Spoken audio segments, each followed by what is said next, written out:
Hello and welcome to a post-bye week edition of the Same Old Stripes podcast. We come to you bearing no results for the Bengals. There were 3 wins for the AFC North, however. The Kansas City Chiefs win for all the bad guys, basically. But the Bengals are back this week. Big one against the 49ers. When the schedule came out, this was always going to be one of the bigger games the Bengals had on their schedule. It's going to be that CBS Jim Nantz 425 window game, big CBS primetime 425 dressing. But we got trade deadline stuff to talk about too. Tio and I are with you today. Tio's coming at you from Wisconsin. I'm coming at you from Ohio, just like usual. Let's check in with Tio. Oh my God, I'm getting the wrong direction pointing thing going on again. Yeah. So let's check in with you before I start pointing in the right direction. Yeah, I'm doing all right, man. I would say that there was 2 AFC North wins, and then the asterisk by the Browns, the clowns, the turds, whatever you want to call them. Gifted. I mean, gifted. That's horrible. But this, we're not gonna talk about the Browns. I'm doing okay. I miss my son. During the summer, I get him 4 or 5 days a week, and then during the school year, we switch, so I only get him twice, and him and I are struggling with that right now, so we're going to work on it, and we're FaceTiming every day. We have our distant bracelets and everything else, but other than that, I'm doing pretty well. How are you doing? I'm doing pretty good. We're all big fans of Finn on the podcast, so glad to hear you guys are connecting via FaceTime and everything. I know that you'll be excited for when it's finally summertime again. You guys are doing all that father-son extravaganza, so that's all. I'll be excited for when Finn makes his appearances on the Same Old Stripes podcast in the future. Yeah, man, it was. I will say it was kind of nice to not watch Bengals football for a week. During the season, we kind of get locked into the groove. I have this weird glare. Do you see this like rainbow coming down on the side? I don't know. I have the weird. Yeah. Oh yeah, I do. Yeah, so that's gonna be fun for everyone. I wonder if I can clear it off or no, I like it. Keep it. We got a glue today. The Same Old Stripes podcast, a special effect for a special episode. We're talking about a big game. Bengals 49ers. Lots of interesting stakes in this one. We obviously got to watch the 49ers on Monday Night Football as a part of our stress-free week of football. We got to watch a lot of Brock Purdy, but I think the news of the day, and Tio, where we probably have to start the show, despite the fact that it's a Bengals podcast, is with the fact that Brock Purdy will very likely not be the starting quarterback for the 49ers on Sunday. The Bengals are set to face Sam Darnold as of now, taking over the realms of the 49ers quarterback. Brock Purdy is in concussion protocol as of the 49ers practice injury report today. It is very infrequently that we see players clear the concussion protocol within 1 week. Now, after a week, usually, that's kind of when guys kind of ramp right back in. But within a week, man, that's pretty tough to imagine. I will say Sam Darnold's definitely got the bigger arm. Sam Darnold's also going to make more mistakes with the football. So that interesting components. We also have not seen Sam Darnold lead this 49ers offense quite yet. What we have seen is the lone time the Cincinnati Bengals took on Sam Darnold. They faced them as the 0-11 Cincinnati Bengals, and in Zach Taylor's 12th game as the head coach of the Cincinnati Bengals, he picked up his first win at Paul Brown Stadium against Sam Darnold and the New York Jets. Obviously, Bengals fans will be hoping for more of the same Sunday afternoon in Santa Clara. But, Tio, interesting news. I mean, I'm kind of having some mixed feelings on this, but your initial reaction to seeing Sam Darnold instead of Brock Purdy this Sunday? Yeah, I guess it's a kind of wait and see, and see if Brock somehow gets cleared. I wouldn't assume he does. So I would assume that we get Sam Darnold, and I think for me it becomes I've used the must-win twice this year. I used it against the Cardinals, I believe, and then the Seahawks. Yes, 3-3. Trying to avoid that fourth loss was crucial. Something the Bengals did. I think if they lose any of those two games, the season's more than likely in very serious doubt. So get back to 3-3 is huge. I'm going to use the must win again. I think it becomes a must win now without Purdy. It went from, hopefully we stick around, hopefully we show something, hopefully we sneak out a victory, to now it's you have to win that game. You can't lose to backups if you're a Super Bowl team. You just can't. In my opinion, I think if you do, I think it's gonna spiral really, especially with that schedule. I think you get past the Bills. Don't get me wrong, but I think a loss here, especially to a backup, without Deebo Samuel, so they're missing pieces, man.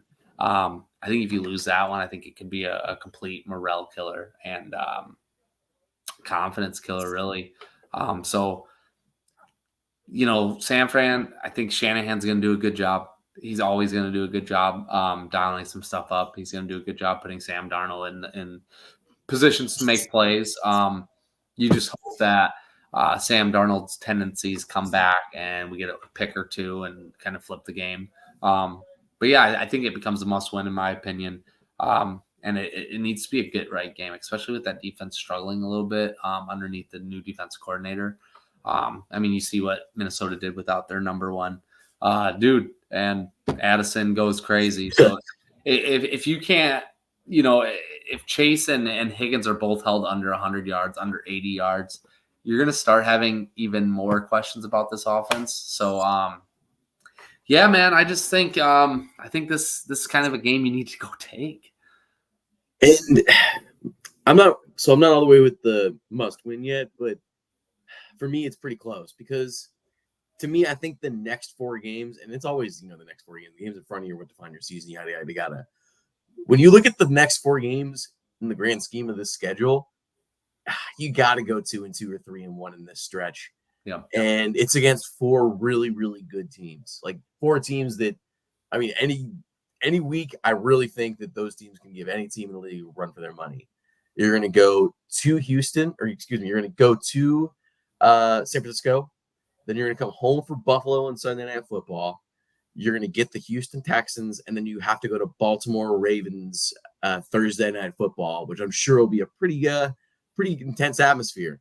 And if we just go ahead and look what the Baltimore Ravens did to the Detroit Lions, man, that's not a team that I necessarily want to be chalking up or having to chalk up wins against. Obviously, you'd love to beat them, but not a team I would necessarily be right now for this Bengals team be assuming by any means I'm beating that team. So what this sets up for you is a 49ers team that has in back-to-back weeks really struggled on offense. Like in all the 49ers-y kind of ways, did not look like themselves. You had Deebo Samuel going out early in that Browns game. Christian McCaffrey got hurt but came back. You had Trent Williams get hurt and leave that Browns game, come back in, but then miss Monday Night Football against the Vikings. He again didn't practice today. And with Brock Purdy going down with a concussion, the 49ers have a bye next week. Man, you really have to wonder how much they're going to be putting into pushing guys playing going into the bye. That's going to be a huge factor in this game. 49ers reeling going into a bye, chance to get healthy. We know that's a team that'll probably be aggressive at the trade deadline. Man, they're going to be in a totally different mentality than the Bengals. Yeah. It's the opposite kind of feel. They're licking their paws going into the bye right now a little bit. It's not like some slouch team, don't get me wrong, but this is not like the 49ers juggernaut that we saw in the first couple of weeks of the season. They're reeling a little bit. They're definitely reeling. Yeah.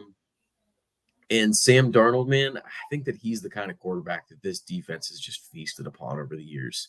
He's a little bit mobile, but he's not he's not even like a Daniel Jones kind of mobile. He can run a little bit, but not more than anyone else. Big arm, but in a Stafford-y kind of way, he'll definitely make those decisions.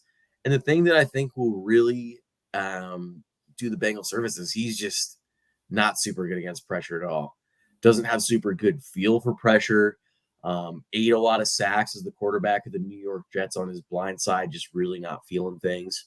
And this is the Bengals pass rush that with Trey Hendrickson, not with Trey Hendrickson, on the right side with Sam Hubbard, is really starting to see some pressures created. In that 49ers right side of that offensive line, not very good.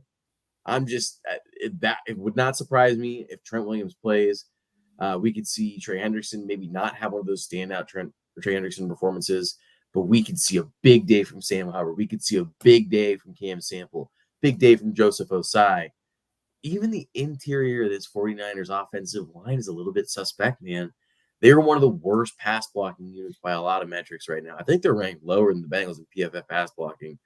I think they're only ranked 22nd in ESPN pass block win rate, which, I mean, we over the years probably know the 49ers for having this really respectable offensive line.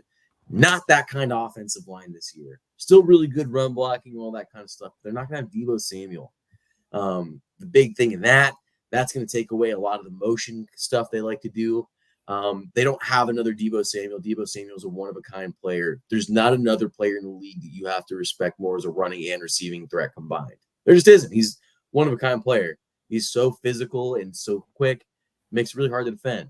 Not having him on the field makes it their offense just change. It's not going to be the same look. It's not going to be the same feel. Add in not having the guy that's been 15-2 as your starting quarterback since he took over the reins. Add in your the best left tackle in football, either playing through a banged up left ankle or not being available due to that ankle. Mm-hmm. And it's just one of those situations where, I mean, if you're Lou Anarumo, isn't this your time to shine? Yeah, you would hope. And I think most importantly, man, when Purdy plays, he gets that ball out so quick that the pass rush really doesn't have an effect on him. God, I would be curious to see where he ranks his time throw, because Burrow's quick at it, but I feel like Purdy's even quicker. Like Danielle Hunter didn't make much noise until, I think he got 1 sack at the end, but they just get the ball out so quick, even against blitzes, anything. And it's just kind of gives you no chance. So Sam Darnold's going to hold it if he doesn't see something correctly, and he'll eat those sacks. So here's your stat. Joe Burrow ranked third in time to throw at 2.36. Brock Purdy is fifth at 2.46. So both very, very fast. Yeah. I mean, they're within 0.1 of each other. They're both within 0.14 of Tua Tagovailoa at 0.30. So nice. I knew he had to be up there. Yeah. So I think that's going to be a huge factor in this game, where I think Purdy might have presented problems by getting the ball out that quickly, especially with the safeties. Not Dax Hill as much, but that other safety spot, leaving a couple holes. Yeah, that other one. Yeah, the other spot. But yeah, I think we're catching a big break here. So where do you think Sam Darnold ranks in his career in time to throw? His career time to throw? Out of 32 or out of? Just give me a number. So, man, I'll just give you the number. He career time to throw 2.85. Where would that rank this year? Let me pull it up. That's not very good. I'll tell you that. It's got to be like 27th if I had to guess. 2.85. God, he's holding it. Yeah. Among starting quarterbacks would be right with Baker Mayfield at 24th. Yeah, that sounded like a low 20. So last year he was at 3.16, which would be tied with Deshaun Watson for 34th. And if we watch Deshaun Watson play, the holding onto the ball thing has not done him a lot of favors behind a more favorable pass blocking offensive line. So we know that, man, it's just a lot of formula for Bengals defensive line success in particular. And the coverage sack stuff that they've kind of been starting to pick up a little bit more of and took advantage of in recent years. It just seems like ripe for the picking a little bit this week. I don't know.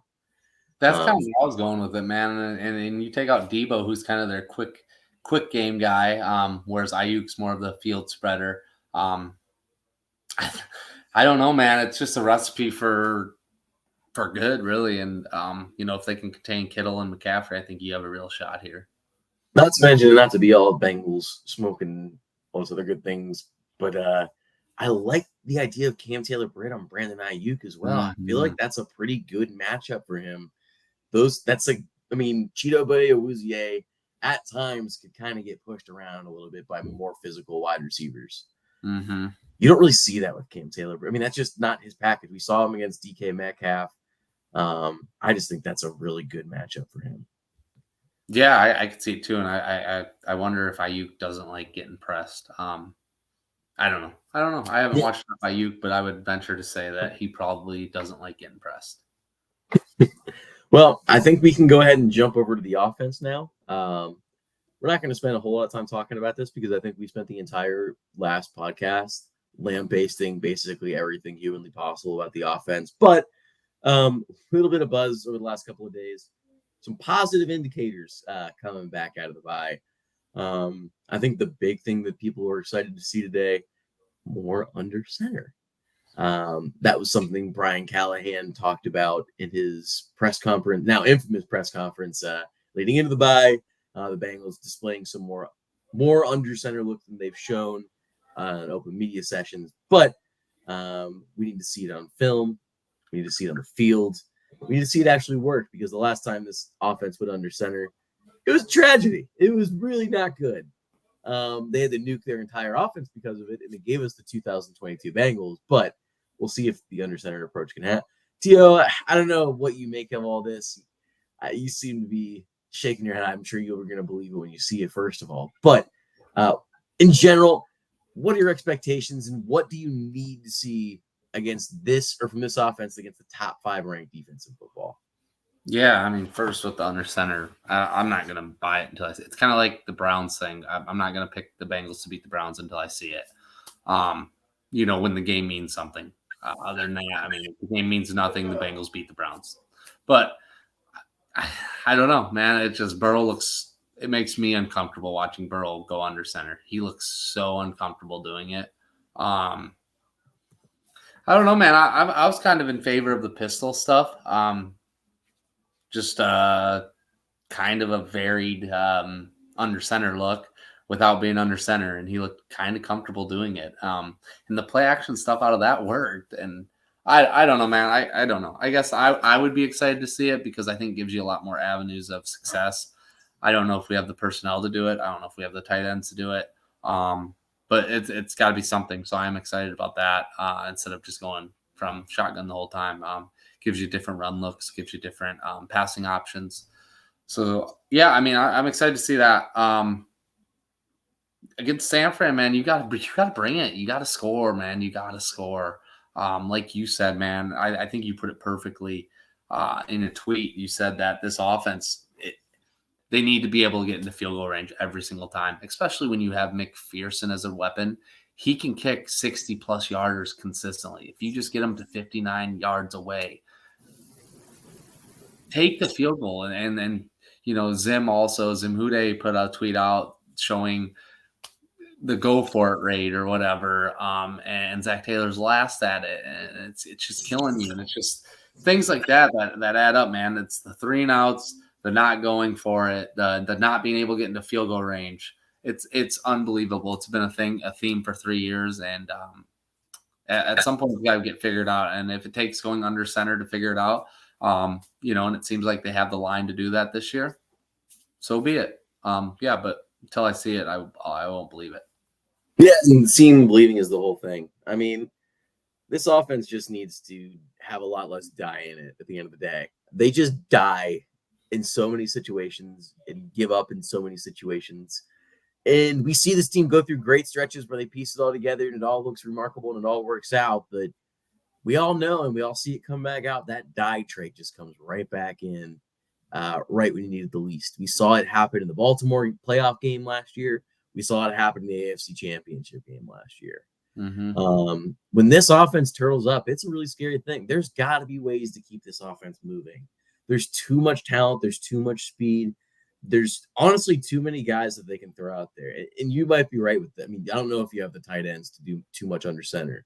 Even if, you have to do it, I think, a little bit, even if you just show it, 4 to 6 times a game, even if you check out of it, just so teams know that you can run out of it. But, at the end of the day, they need to be able to manufacture yards. They need to be able to manufacture first downs. And they should, I really do think that this team is, especially now that they've upgraded the offensive line, they're plenty good enough to get in field goal range on every single drive. It's just not that crazy. It's really not. The NFL's hard, all those things. But, when you look at what some of these other offenses are able to do in the league with a lot less, I mean, that I feel like I'm not asking for a whole lot. I mean, I could say every drive if you wanted me to, but if you drafted this kicker for a reason, you put him in situations to succeed. Additionally, I think I said this on the podcast last week, but you invested all this, you invested draft asset in a punter, and you're consistently having him kick from terrible field position. Mm-hmm. I'm sorry. There's part of me that doesn't want to blame a rookie NFL punter for not being good inside his own 10-yard line consistently and not good inside his own 15-yard line consistently. Right. When you're constantly backed up in the shadow of your own goalpost, I really don't know how you're supposed to really settle into a rhythm. When you're on the 40-yard line and you have a little bit more, room to kind of, pick your spots where you can trust your coverage and you're not really like, man, I hope I get a good kick and I can trust my coverage. It just makes your life a lot easier. So for me, this offense just owes its defense and its special teams. Mind you, your special teams in general, outside of Robbins, who's kind of, I think, in the last couple of games started to show some more positive signs. Yeah. I think that we can kind of move on a little bit from the punt through meltdown that I think every single Bengals fan was having to the first couple of weeks. I'm kind of not super worried about that in this phase of my life. I've stopped worrying about Brad Robbins, the punter. Also a good holder. We can cap tip to Brad Robbins, the holder. It seems like Evan McPherson looks just 10 times more comfortable this year. I don't know what it is, but Ev looks happy again. Yeah. Something wasn't right last year, T.O. I'll never figure out what it was. I'll never put my finger on it, but something wasn't right last year with Evan. I don't know what it was, but the procedure looks more comfortable this year. Cal Adamitis, Brad Robbins, Evan McPherson got it all down. Offense owes them some love. They owe the special teams some love. They just owe everyone some love, man. They've been holding this team back. It's time to go. Yeah, and how do you feel? I don't know how you feel, but like even in the first quarter, third quarter, fourth quarter, second, whatever, overtime, if we're ever on our side of the field, say it's 4th and 7, and if you kick a field goal, it's a 61-yarder.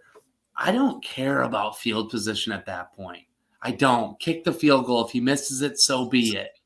I don't care. Because more than likely or not, you're probably going to get a touchback. Even if you do pin him inside the 10, I don't care. Just give me points. It's also one of those things where it's like, if you do the math on how many times, like on reps, would you rather have the time when your kicker's kicking the 61-yard field goal, have it be the first time he's attempting that kind of kick in a game or in the season when it's like the highest, most crazy pressure situation? Or would you rather have it be a situation where it's the middle of the second quarter and the whole game is still under control and this 3 is something that you can, I don't know, even if you're down by 7 or you're down by 10, at some point, like, I mean, that's the NFL. You have to take some risks at this point. And like, I trust our defense enough to hold the other team to 3 points at that point. I don't care about, I don't care about it. I don't think it's going to make or break you most of the time. Obviously, there's situations when you don't do it, but for the most part, it seems like that's more of a situation where he punts all the time, and it's just, I can't do it anymore. I'd rather you go for it and send the offense back out than punt there. But I think it's interesting metaphorically where we are kind of in the Bengals lore now, because if we remember when the Bengals played the 49ers back in 2021, it was famously the game where Zach Taylor didn't let Joe Burrow kill the game at the end of the game in overtime.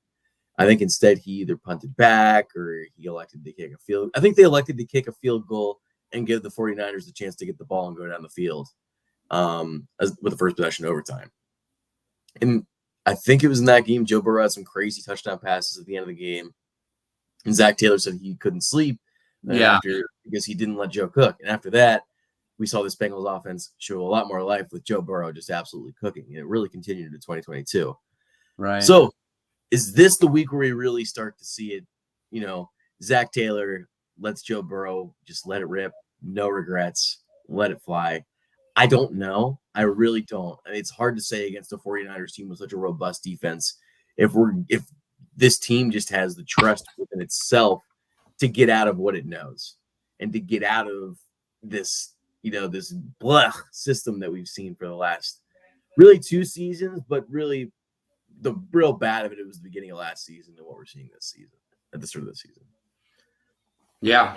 I mean, I hope so. If not, especially coming out of a bye, I think you're gonna have some real concerns.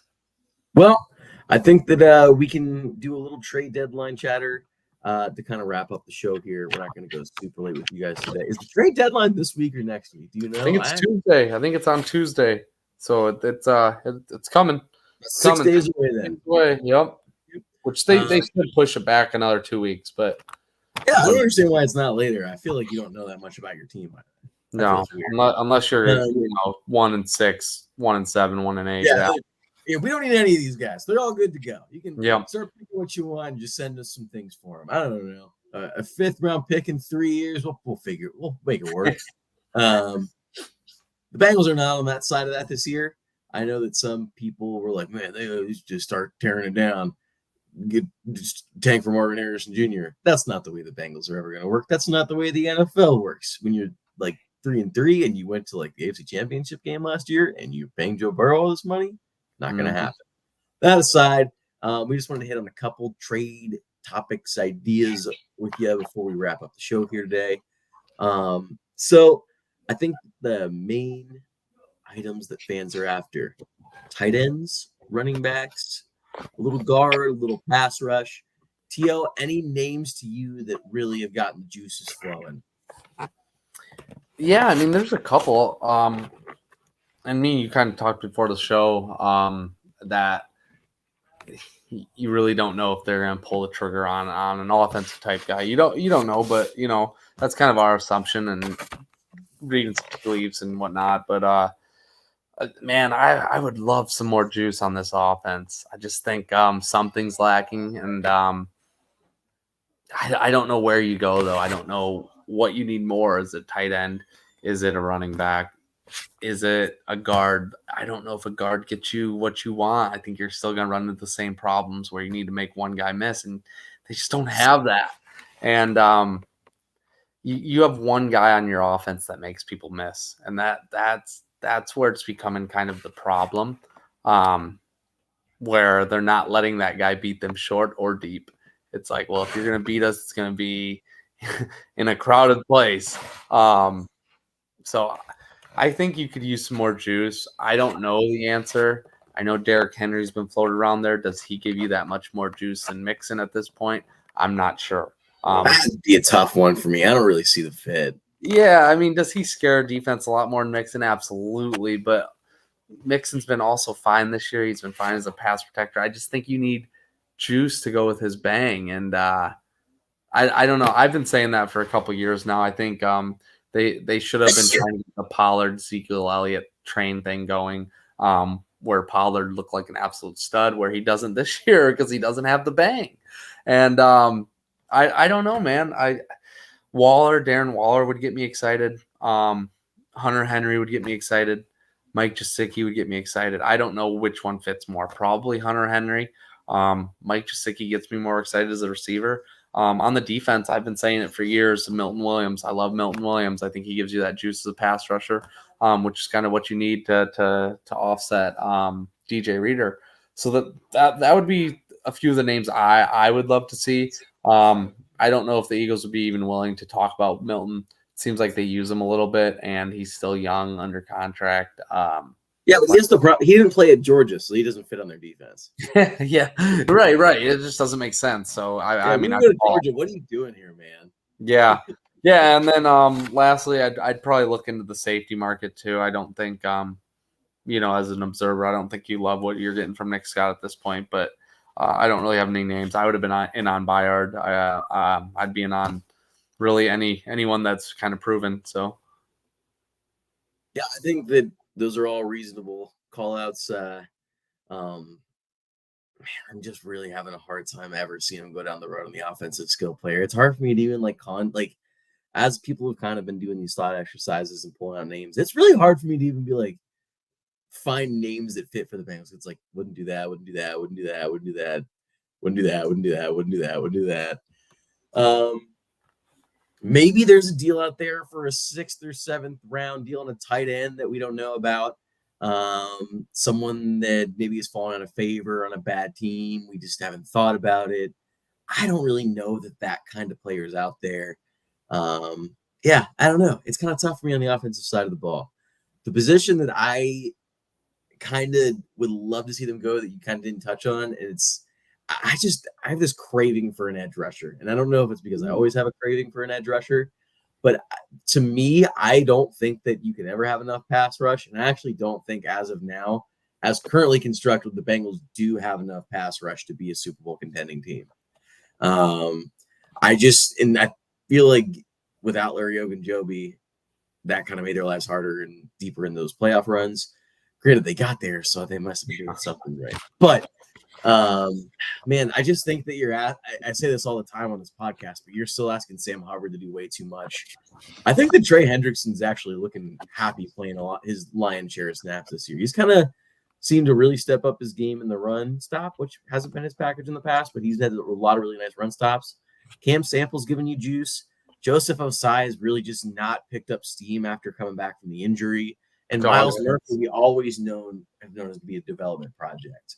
I think where I really start to shake my head and get concerned is the fact that you're not really getting any pass rush behind BJ Hill and DJ Reader, and DJ Reader's not even known for his pass rush. Man, to me, I'm not afraid of like cutting like Josh Tupou or anything like that. No. Messing with some of this edge rotation, moving Sam Hubbard more inside, moving Cam Sample more inside, and getting another piece on the pass rush. I mean, Montez Sweat is a name that I'm always going to love. Chase Young would obviously, in my opinion, if the Bengals are going all in, that Chase Young is what that looks like. It's not like going and getting an elite tight end. It's going and getting Chase Young. I know they'll never do it in a million. I'm just saying, to me, if you're actually going to go for it, the deal that I would say is kind of similar. And I think that they follow the Rams model to some extent and some of their philosophy on bringing in outside players. Obviously not the trade stuff. That's never going to be their philosophy. But the Von Miller trade really stands out to me. I mean, where would the Rams have been in that playoff run without Von Miller? You think they missed that first-round trick they traded for Von Miller? No. I mean, even when they didn't re-sign him, I don't think they regret that move for a single second. It's what they had to do to win a Super Bowl.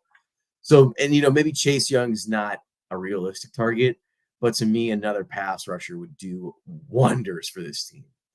I mean, you have Trey Hendrickson and another guy that's maybe a notch above Sam Hubbard as a pass rusher, and you're not going to find a guy on Sam Hubbard's level as a run defender like that. Like, Sam Hubbard's such a unique player and probably a pretty underrated player in the league.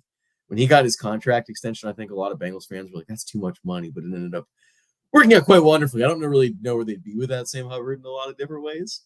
I just think you get another pass rusher in here, especially coming off the edge, making some of those outside guys kick in a little more, maybe give you a little bit more flexibility, diversity. I just really like what that does for this team, and I really like what it does for you late in the season when getting to the quarterback matters even more. Yeah, so Montez Sweat and Chase Young. Any other names that you would be interested in? I know Danielle Hunter's kind of been floated. I don't think they're gonna be interested in trading him at this point. Kind of getting a big win on Monday night. But any other names? The name that I think is probably within their pick value, it would be a perfect fit and has been a menace to the Bengals for the last couple of years. I think Danico Autry from the Titans would be such a good fit with this defense. And he does come off the right side more, but I think that all things considered, they could probably kick him over to the left side of the defensive line and be just fine. He can be such a physical menace to handle. He's such a long defender compared to Hendrickson being a little bit stubby or a little bit more dinosaur-like. Yeah. I think the Bengals on this defensive line do have an issue where they have too many of the same guy. Like Osai and Miles Murphy and Trey Hendrickson. Actually, Murphy's a little bit more bendy and flexible than some of those other guys. But Hendrickson and Osai are very similar build. Hubbard's similar in that high motor mold, but not necessarily maybe that, I don't know, same kind of like real stocky, real bulky physical guy. But yeah, I think that Danico Autry would be something that gives them something different and gives them a lot of value in what they're going to get. So that's another name I would throw out there. Okay. And last question for you. If you had to pick, give me three that you think, and this is personal and realistic, so put them together. What would be your personal preference in order top 3 guys that you'd want the Bengals to go after, and then 3 guys that are also realistic. So top 3 dream guys. Chase Young would be at the top of my list. I'd probably put maybe like Hunter Henry number 2. I just think that's a really good fit in this offense. And then number 3, man, is it Michael Ekwonu from the Patriots, that guard? I think that'd be such a nice fit too. I think if you put him in at left guard, and I love my boy Volson, but I think that if you had him there, it would just be such a tranquil offensive line, especially in pass pro. Like you would just be like, wow, he could like go get a cup of coffee, you could read the newspaper. Jamar had all day to do whatever he wants to do. If Jamar wants to get crazy, Jamar. Do whatever you got to do. Like run your route. But then if Joe's like back there, having a slice of pizza, talking to the guys, this offensive line is going to be fine. That's what I would think if they had him. Yeah. So that's kind of my 3. And you know what? I think it's pretty realistic too. I would throw, I don't know if I could do another realistic that's kind of similar. Justin Simmons is the other name I would kind of throw out there.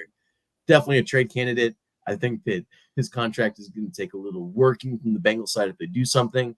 But that'd probably be one of those situations where they're negotiating with the agent in real time, that they're negotiating with the Broncos, because they probably wouldn't do that trade unless they were in a financial position to be like, you know what, that makes sense on a lot of different reasons. And, the Broncos have openly said they're willing to eat money at this point. So maybe there's a little something there. But yeah, Samaje Perine I actually don't think would happen at all. That's a whole other thing. But it's not like anything against him. I think it's just like they're not going to trade for a guy that chose another team. And okay, so like you're not putting up any numbers here. Why would we pay you to come back on the same contract and not put up numbers here then? They're very I don't know. They're not going to argue with what the numbers say internally. And I'm also so okay with them not doing the same thing where you have no explosives still. I guess my top 3 would go, man, Simmons would be fun. That would be so much fun for this defense. Pair him up with, that's really 2, I'm going to say elite safeties, because I think Dax Hill is pretty damn elite. So that would be number 1 for me. I'm a big Mike Gesicki guy. You know that. I've been pretty vocal about Mike Gesicki. I think he would add a lot to this offense, a lot. And I think it'd be someone Joe Burrow would trust instantly, just with his catch radius, man. It's ridiculous. And then I don't know, man. I think you need more juice. You got to go get some type of juicy running back, like someone that can break something. I don't have any names for you because I don't know if there is anyone out there. It might. We're in a bad time for running backs in this league right now. Yeah, it might be Chase Brown. It might be. I don't know, but God. I guess my dream one would be Justin Simmons, but there's no way in hell that the Bengals would bring in a guy that acts the way he does, and I don't think he'd be well liked at all in this locker room. By the way, no, that'd be a whole thing. Yeah. That would definitely be something. I will also add, I hope Chase Brown gained 30 pounds during bye week. That'd be great news. If Chase Brown just gained 30 pounds of pure muscle or something, that dude looks like he needs to eat a cheeseburger. And I love you, Chase Brown, but man, we got to get you. Chad Ochocinco's got to get you on that McDonald's diet or something, my friend. Well, that's all we got for you guys on the Same Old Stripes podcast today. We'll talk to you guys next week. We're going to recap, hopefully, a Bengals win to get to 4-3 against the 49ers. But until then, for T.O. and myself, who dat? Who dat?